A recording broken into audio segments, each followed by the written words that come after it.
வணக்கம். மீண்டும் உங்கள் சங்கைக்குமார். இன்றைய தினம் எல்லாருக்கும் ஒரு புதுமையாக இருக்கும். சிலம்பத்தை பற்றி ரகசியங்களை பற்றியும் முன்னோர்கள் என்ன பண்ணாங்க, இப்போ இந்நாள் இப்போ உள்ள யங்ஸ்டர்லாம் என்ன பண்ணிக்கிட்டு இருக்கிறாங்க, சிலம்பத்துக்காக எப்படி ஓடி உழைக்கிறாங்க, தன்னை எப்படி காப்பாற்றிக்கிடுறாங்க, இந்த விஷயத்தை தான் இப்போ கருத்துக்களை பகிர்ந்துக்கிட்டதுக்காண்டி உங்கள் முன்னாடி வந்திருக்கேன். வாங்க பார்க்கலாம். சார் வணக்கம் சார். முன்னாள் ஆசான்மார்கள் அவங்களுடைய வரலாறு மட்டும் சொல்லலாமா சார்? அழகாக சொல்லலாங்க.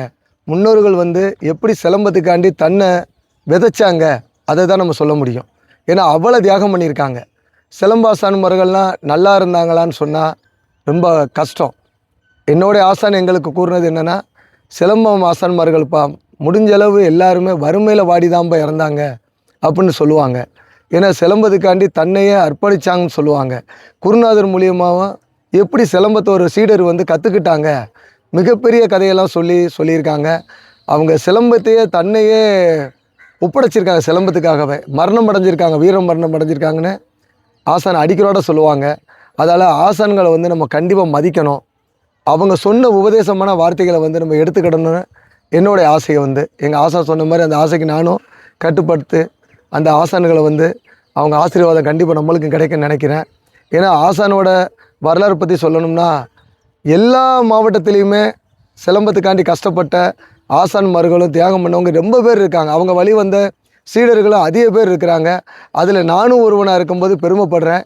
எங்கள் ஆசானுக்கு இந்த டயத்தில் அவங்க நன்றி சொல்கிறேன். நான் இறைவன் கண்டிப்பாக எங்களுக்கு ஒரு ஆசீர்வதிப்பாங்க, கண்டிப்பாக நல்லதே நடக்கும். அடுத்து சின்ன ஆசானை பற்றி ஒரு சின்ன கருத்துக்களை நான் உங்கள்கிட்ட சொல்லணும்னு ஆசைப்பட்றேன். சிலம்பம் முன்னோர்கள் அதை எப்படி கட்டி ஆண்டாங்க, இது எதுக்குன்னா நம்ம அதிகமாக பார்த்திங்கன்னா எல்லா ஆசான்மார்களுக்கு இப்போ உள்ள ஆசான்மார்களுக்கு பயிற்சியாளர்களுக்கு மாணவர்களுக்கு மேக்ஸிமம் தெரியறதுக்கு வாய்ப்பு உண்டு. ஏன்னா இப்போ எல்லாமே புக்கில் ஃபீடு இப்போ எல்லாமே வந்துட்டு, அது மாதிரி ஏஐயில் போட்டு பார்த்திங்கன்னா சிலம்பம் என்னென்னலாம் செஞ்சிச்சு, சிலம்பம்னா என்ன, அதில் ஏகப்பட்ட டாக்குமெண்ட்ரிலாம் எல்லாமே வெளியில் வந்துட்டு, அதில் எல்லாருக்குமே சிலம்பத்தை பற்றி தெரியறதுக்கு வாய்ப்பு கண்டிப்பாக வந்துருச்சு. ஆனால் முன்னாள் சிலம்ப ஆசான்கள் என்ன கஷ்டப்பட்டாங்க, அந்த கஷ்டத்தை என்றைக்குமே ஏஐ கொடுக்க முடியாது.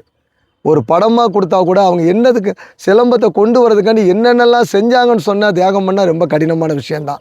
அது ஆசான் வழியில் வந்த மாணவர்கள் இல்லை அவங்களோட சீடர் சொன்னால் மட்டும்தான் புரியாதுன்னு சொல்லுவாங்க. அதால் ஆசான்கள் எல்லாருமே சொல்கிறது தான், சுட்டி காட்டாத வித்தை சுட்டு போட்டாலும் வராது. அது எல்லாரும் சொல்கிறது. ஆசான் இல்லாத விளையாட்டு குருட்டு விளையாட்டுன்னு சொல்லுவாங்க. குருநாதர் இல்லாத விளையாட்டு குருட்டு விளையாட்டு தான். அது உண்மை தான். ஏன்னா நம்ம மேல் வீச்சு கீழ் வீச்சு உள் வீச்சு வெளி வீச்சு, இந்த ஃபார்வேர்டு அண்ட் பேக்வேர்டு எல்லா மொழியிலையும் சொல்லிடலாம். அவங்கவுங்க மொழியில் அவங்கவுங்க என்ன பேசணுமோ பேசிடலாம். அது என்னென்ன செய்யும்னா அது ஆசான் சொன்னால் தான் புரியும். அதான் சொல்லுவாங்க எப்போவுமே ஆசான் வழியில் போங்கன்னு சொல்கிறது. அதுமாதிரி எத்தனையோ மாஸ்டர்ஸ் பார்த்திங்கன்னா ஆசான்மார்களாக ஒவ்வொரு ஊரில் தலை சிறந்த ஆசான்மார்கள் இன்னும் வாழ்ந்து கொண்டு தான் இருக்காங்க. இப்போல நிகழ்வுலையும் வாழ்ந்துக்கிட்டு இருக்காங்க. மக்கள் மனசுலேயும் அவங்களோட மாணவர்களையும் மனசுலையும் வாழ்ந்துக்கிட்டு தான் இருக்காங்க. அவங்க செய்த சாதனைகள் அம்புட்டு பேசலாம். ஒவ்வொரு தமிழ்நாட்டில் அத்தனை இடத்துல இருக்காங்க, தியாகம் பண்ணி இருக்கிறாங்க. ஆனால் முழுமையாக அந்த ஆசான் வழியில் தான் வராங்களான்னு சொன்னால் தெரியாது. ஏன்னா இன்னும் பல ஆசான்மார்கள் தவிச்சுக்கிட்டு இருக்காங்க. என்னோட மாணவர்களையும் ஏமாற்றிட்டாங்க, கொண்டு போகலை அப்படின்னு சொல்லிட்டு. யார் என்னது எப்படியோ அவங்களோட ஆசான்மார்களை கொண்டு அவங்க பள்ளிக்கூடத்து பேரையோ அவங்க நினைவுகளாக என்ன செய்யணுமோ செய்யுங்க, அவங்க ஆசீர்வாதம் நம்மளுக்கு கிடச்சிக்கிட்டே இருக்கும். அது மாதிரி இன்னொன்று, ஆசான் என்ன செஞ்சாங்கன்னு சொன்னதோன்னு கஷ்டப்பட்டாங்க. ஒரு பள்ளிக்கூடத்தை உருவாக்குறதுக்கு ஒவ்வொரு பள்ளிக்கூடத்துக்கும் போய் இறங்கினாங்க. என்னென்னலாம் செய்கிறாங்க, வித்தைகளை சூது பதப்படுத்தினாங்க. ஒரு இரும்பை பதப்படுத்துகிற மாதிரி என்ன பண்ணாங்கன்னா தன்னைவே பாலிஷ் பண்ணாங்க, அப்டேட் பண்ணுறதுக்காண்டி. ஆனால் ஒரு இடத்துல நின்று நான் தான் பெரியவன் சொல்லலை, அவங்க ஒவ்வொரு இடத்துக்கும் அலைஞ்சாங்க. அப்போது அப்படி கிடைக்கப்பட்டது தான் அந்த முத்தான அற்புதமான தற்காப்பு கலைன்னு சொல்லி ஒன்று பாடத்திட்டத்தை உருவாக்கியிருக்காங்க. என்னோடய ஆசானை அடிக்கிறோட சொல்கிறது தான். ஏன்னா ஒரு இடத்துல படித்தா புரியாது. உங்கள் ஆசான்கிட்ட கேட்டு பல இடத்துல போய் படிங்க, உங்களை அப்டேட் பண்ணுங்கள். தற்காப்பு கலை நம்ம அடிக்கிறோட சொல்லிடலாம், நான் போர் சிலம்பம் கற்றுக் கொடுக்கேன், தற்காப்பு கலை சொல்லிக் கொடுக்குறோம்னு. அது ஆசான் வழியில் வந்தவங்க மட்டும்தான் அதை இன்ன வரைக்கும் அதை பயன்படுத்தி கவனமாக கொண்டு போய்கிட்டு இருக்காங்க. இந்நாள் மக்கள் கொண்டு போகிறாங்களான்னா அது தெரியாது. நம்ம 2வது பாட்டுக்கு போகும்போது சொல்கிறேன் நான். ஆனால் இன்னும் ஆசான் வழியில் வர்ற குடும்பங்கள் மாணவர்கள் இன்னும் அதை கரெக்டாக கொண்டு போய்கிட்டு தான் இருக்காங்க. அதை நான் ஒவ்வொரு பள்ளிக்கூடத்துலையும் போய் நிற்கும் போது பார்க்கும்போது அவ்வளோ பெருமைப்படுறேன். கண்ணீர் சிந்த வேண்டிய சூழ்நிலைலாம் வருது. இந்த தியாகம் பண்ணிக்கிட்டு இருக்காங்க. அந்த ஆசான வழியில் வர்றவங்கள ஆசானம் மதிப்போம். மீண்டும் அந்த ஆசானோட நினைவுகளை தோண்டி எடுத்து அவங்கள புத்துணர்வு கொடுக்கறது மாதிரி இந்த தமிழகமே பேசுறது மாதிரி பழைய வரலாறுனா தற்காப்பு கலை போர் சிலம்பத்தை எப்படி இன்னும் கையாண்டுக்கிட்டு இருக்காங்க அவங்ககிட்ட நம்மளை போய் பார்க்கணும்.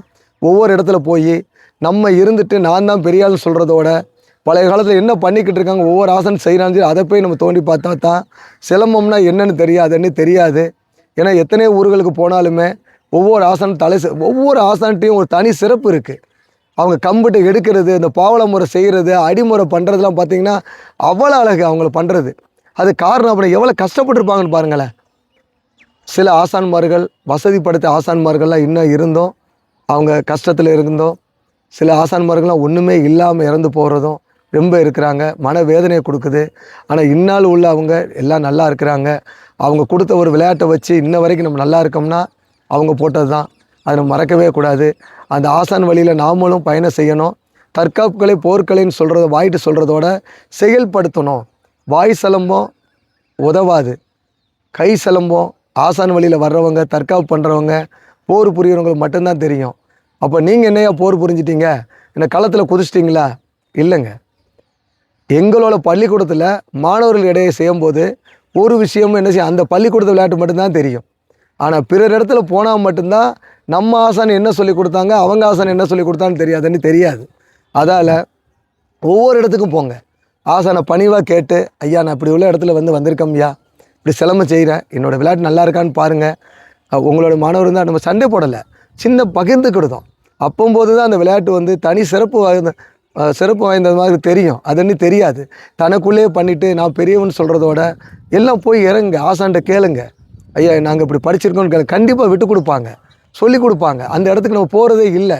என்னென்னா கர்வம் கொண்டு அலைகிறோம், நான் பெரிய ஆளு சொல்லி கர்வம் கொண்டு அலைகிறோம். அதால் முடிஞ்ச அளவு பழைய விளையாட்டை படிக்கணும், பழைய வரலாறு தெரியும்னா பழைய ஆசானை தேடி நாமளும் ஒரு பயணம் செய்வோம். செஞ்சோம்னா கண்டிப்பாக அந்த எதிர்காலத்தில் தற்காப்பு கலைனா என்ன, தன்னை எப்படி பாதுகாக்கிறது, போர்க்கலைன்னு சொல்கிறோம், அந்த போர்க்கலை எப்படி பாதுகாக்கிறதுன்னு சொல்லி முழுமையாக கண்டிப்பாக நம்மளுக்கு அடையும். அது மட்டும் இல்லாமல் எத்தனையோ பேர் ஒவ்வொரு விஷயத்தையும் தலை சிறந்து ஒன்று ஒன்றா செஞ்சுக்கிட்டே இருக்காங்க. அவங்கள நம்ம விட்டுறணும். ஏன்னா அவனை வளர்த்து கொண்டு போகிறான். முன்னோர்கள் வளர்த்ததோட இன்னார்கள் 2K கிட்ஸ் மாதிரி இருக்கிறவங்க சிலம்பத்தை உலக லெவலில் கொண்டு போயிட்டாங்க. காரணம் என்னென்னா சிலம்பத்தை விதவிதமாக அலங்காரம் பண்ணி மாடுலேஷன் பண்ணி உருவாக்கி டாப் லெவலில் கொண்டு போயிட்டாங்க. அவங்க மைண்டில் என்ன தோணுதோ அதை கிரியேட் பண்ணி பிரமாதமாக கொண்டு போய்கிட்டு இருக்காங்க. ஆனால் அதுதான் போர்க்கலையா அப்படின்னா அது உங்களுக்கே தெரியும், செய்கிறவங்களுக்கு கண்டிப்பாக கிடையாது. போர்க்கலையில் ஒரு வெண்ணும் இல்லை, தன்னை எப்படி பாதுகாக்குது அது ஒன்று தான். அந்த அதுதான் அலங்காரமாக உருவாகினது. இப்போ எத்தனையோ பேர் வீடியோ போட ஆரம்பிச்சிட்டாங்க. ஏன்னா அலங்காரத்தை விட்டுட்டு இப்போ தற்காப்பு கலை பற்றி பேச ஆரம்பிச்சிட்டாங்க. தெரிஞ்சவங்க பேசுறதோட தெரியாதவங்க அதிகமாக பேச ஆரம்பிச்சிட்டாங்க. அது உண்மையில் வருத்தம்னு சொல்கிறதோட அது ஒரு ப்ளஸ்ஸு தான். எல்லாருக்கும் ஒரு வாய்ப்பாக கிடைக்கட்டுமே. ஏன்னா நல்லா செய்கிறவங்க பூராமே அந்த விஷயத்தை தோண்டி எடுத்து அவங்க பேசட்டும். இப்போ நான் என்னோடய மனசில் ஆதங்கத்தில் தான் சில விஷயத்த பேசலாம், ஆசான்மாரில் கருத்து கேட்டது அந்த விஷயத்தை நான் உங்கள் முன் வைக்கிறேன். இது யாரும் மனசையும் கஷ்டப்படுத்துறதுக்கு எந்த விஷயமும் கிடையாது. சிலம்பக்கலையை முன்னோர்கள் என்ன பண்ணாங்க, நாம் என்ன பண்ணிக்கிட்டு இருக்கோம் தான் அந்த விஷயத்தை தான் உங்களோட பேசுறதுக்கு வந்திருக்கோம். அதான் ஒரு சிலம்ப ஆசான் மூலியமாக ஒரு பயணம். அந்த பயணத்தை செய்யத்தான் நம்ம ரெடியாக வந்திருக்கிறோம். இந்த விஷயத்தை நீங்கள் பாருங்கள், யூடியூப் சேனலில் ரீல்ஸில் பாருங்கள், இன்ஸ்டாகிராமில் பாருங்கள். உங்களோட கருத்துக்களை கீழே லெட்டராக நீங்கள் பதிவு விடுறதோட ஃபோன் போடுங்க.